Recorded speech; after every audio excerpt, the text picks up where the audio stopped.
World cup ஹிஸ்டரியில first double super over மேட்ச்னா அது இதுதான். மேட்ச் டை, சூப்பர் ஓவரும் டை, செகண்ட் சூப்பர் ஓவர்ல வின்.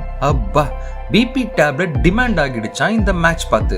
அதுக்கு முன்னாடி நீங்க நம்ம சேனலை சப்ஸ்கிரைப் பண்ணலனா இப்பவே பண்ணிடுங்க. அப்பதான் நாங்க போடுற இன்ட்ரெஸ்டிங்கான வீடியோஸ் உங்களை தேடி வரும். கிரிக்கெட் ரசிகர்களை, நேற்று நடந்த சவுத் ஆப்பிரிக்கா வெஸ் ஆப்கானிஸ்தான் மேட்ச் இது வரைக்கும் T20 வேர்ல்டு கப் ஹிஸ்டரியில ரொம்ப ரேரான மேட்ச். சவுத் ஆப்பிரிக்கா முதல்ல பேட்டிங் 187 ரன்ஸ், ஆப்கானிஸ்தான் சேஸ் பண்ணாங்க, அவங்களும் 187 ரன்ஸ். Match tie. இதுக்கப்புறம் வந்தது சூப்பர் ஓவர், அதுவும் டை. அடுத்து வந்தது double super over world cup ஹிஸ்டரியில ஃபர்ஸ்ட் டைம். ஆனா அதுல சவுத் ஆப்பிரிக்கா 23 ரன்கள் எடுத்தாங்க.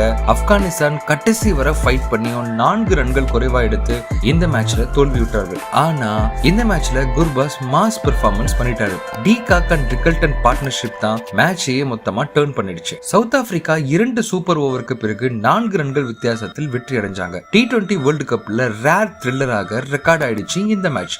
இது ஒரு மேட்ச் இல்ல, பியூர் சினிமா. கிரிக்கெட் ஹிஸ்டரியில ஒரு அன்ஃபர்கெட்டபிள் த்ரில்லர்னா அதுதான். இதுக்கு முன்னாடி இதே மாதிரி ஒரு த்ரில்லரான ஒரு ஆப்கானிஸ்தான் மேட்ச் நம்ம பார்த்திருக்கோம், அது வேர்ல்டு கப்ல.